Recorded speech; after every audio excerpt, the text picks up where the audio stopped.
안녕하세요. 100세까지 건강하게 살아가는 방법을 같이 알아보는 100세 인생 건강통통입니다.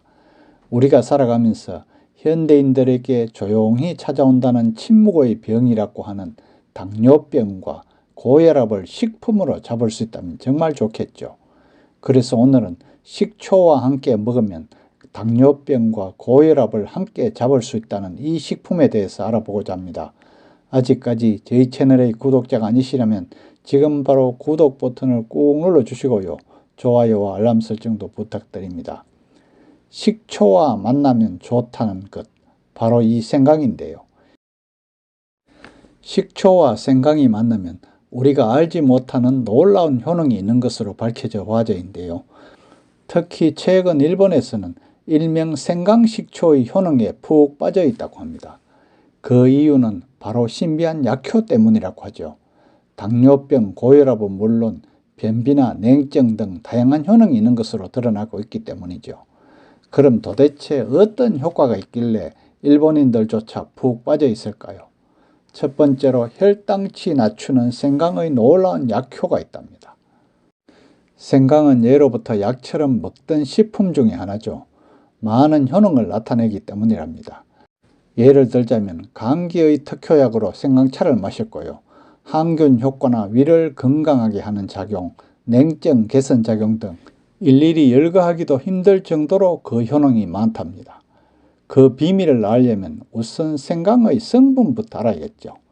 생강의 성분 중에서 매운 성분의 하나인 징게롤이라는 성분을 함유하고 있는데요. 징게롤은 지방세포의 분화를 촉진하고 작은 지방세포를 만드는 작용을 합니다. 지방세포란 에너지를 지방으로 축적한다든지 그 에너지를 방출하는 세포죠. 이러한 지방세포에는 대소가 있는데요. 바로 큰 지방세포와 작은 지방세포의 구별을 말한답니다. 그런데 이들의 활동은 전혀 다르죠. 큰 지방세포는 비만의 원인이 되고 고혈압과 당뇨병과 같은 생활습관병의 발단이 된대요.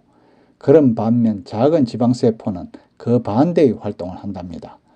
당뇨병에 한정해서 작은 지방세포는 혈당치를 낮추는 호르몬인 인슐린의 감수성을 높이고요. 포도당을 세포 내로 끌어들이기 쉽게 만들기 때문에 당뇨병 개선에 도움을 준다고 해요. 즉, 생강의 매운 성분인 징게롤은 작은 지방세포를 만들어내고 큰 지방세포를 배제함으로써 혈당치를 낮추는 효과를 나타내는 것이랍니다. 그뿐만이 아니죠. 생강의 징게롤은 염증에 관여하는 효소의 작용을 방해하는 역할을 하기도 하는데요. 바로 우리 몸에 염증이 퍼지는 것을 억제하고 알레르기 반응을 막는 것이죠. 두 번째로 찬 몸은 만병의 근원이랍니다. 그러니까 노화를 막으려면 몸을 따뜻하게 해야겠죠. 그래서 생강은 다양한 효능을 지닌 뛰어난 식품이라 하죠. 특히 우리 몸을 따뜻하게 하는 작용은 크게 주목하고 있답니다. 찬몸은 만병의 근원이라고 했죠. 몸을 차게 한다는 것은 우리가 생각하는 이상으로 몸에 큰 부담을 주기 때문에 심각한 피해를 낳는다고 합니다.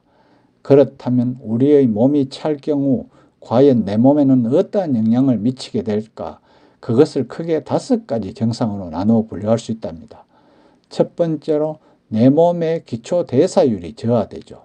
둘째로 면역력이 저하되고 셋째로 자율신경계의 활동이 흐트러진답니다. 다음 네 번째로는 내장의 기능 저하가 발생하고요. 마지막으로 우울증에도 걸리기 쉽답니다. 위의 5가지 증상을 한마디로 표현하면 바로 노화라고 할 수 있겠죠. 다시 말해 우리 몸을 차게 만든다는 것은 내 몸의 노화로 이어진다 해도 과언이 아니에요. 따라서 노화를 막기 위해서는 늘 우리 몸을 따뜻하게 할 필요가 있다네요. 생강은 그런 효과를 나타내는 대표적인 식품의 하나랍니다. 생강은 방향 성분인 진기베롤과 매운 성분인 징게롤, 생강오일 등의 작용으로 우리 몸의 신진대사를 활발하게 하고요.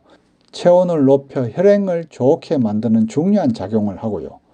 또한 생강에는 미네랄의 일종인 아연이 풍부하게 함유되어 있기도 하다네요. 이러한 아연은 목구멍에서 호르몬을 생산하는 갑상선에 작용해서 신진대사를 좋게 하여 혈행을 좋게 하는 작용을 하고 있죠. 이렇게 다양한 유효 성분을 풍부하게 함유하고 있는 생강은 내 몸의 냉증을 해소하기 위한 최고의 식품이라 할 수 있을 것이죠. 이렇듯이 신비한 작용을 나타내는 생강, 어떻게든 우리 생활 속에서 적극적으로 활용하는 것이 좋겠죠. 우리가 생강을 식초에 담가서 먹는 생강식초는 식초의 약효까지 더해진 최고의 건강식이라 할 수 있는데요. 무엇보다 손쉽게 만들 수 있고 또 먹기도 간편해서 그 진가를 배가시킨다고 합니다. 그럼 내 손으로 직접 생강식초 만드는 법을 한번 알아볼까요? 준비 재료는 생강이 약 10개 정도, 현미식초 약 900ml 이렇게 준비해서 생강은 씻어서 그대로 사용한대요. 또 식초는 냄비에서 약 15분 정도 가열을 하고 난 뒤에 보존 용기에 생강을 넣죠. 그리고 나서 식초를 보면 완성이랍니다. 이렇게 만든 생강식초는 담근 날부터 마실 수가 있고요. 컵 4분의 1 정도의 생강식초를 물로 희석해서 마시면 정말 좋다고 합니다.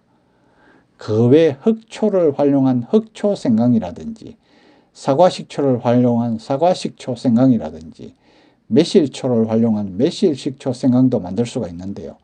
그 중에서도 흑초 생강은 약효가 최고라고 할 정도랍니다. 누구나 쉽게 만들 수 있는 생강식초, 그 중에서도 흑초 생강을 약처럼 먹을 수 있고 약효가 가장 뛰어난다고 했죠. 물론 마시는 방법도 어렵지 않고요.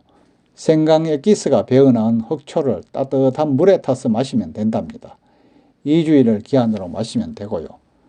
식초를 스트레이트로 마시면 자극이 강하기 때문에 반드시 물에 희석해서 마시도록 하고요. 그리고 희석할 때는 꼭 따뜻한 물을 사용해야 한대요. 따뜻한 물에 타서 마시면 식초가 본래 가지고 있는 능력을 끌어내기 쉽기 때문이랍니다. 거기에다가 따뜻하게 해서 마시는 편이 기초대사도 높이는 결과를 낳기 때문이라고 하죠. 무엇보다 생강을 담그는 흑초에도 많은 영양소가 함유되어 있다는 것을 알아야 하겠죠. 예를 들어 식초에 함유된 구연산의 성분은 몸의 과로를 해소하고 에너지의 연소를 촉진하고요. 또 흑초에는 혈액을 맑게 만드는 작용도 있다네요. 이러하듯이 생강식초는 꾸준히 마시는 것이 좋으므로 천년의 건강음료처럼 마셔야겠죠. 그러면 당뇨병이 개선되기도 하죠. 특히 생강식초를 마시면서 빠르게 걷기 등 땀을 흘릴 정도의 가벼운 운동을 하면 보다 더 효과적이라고 합니다.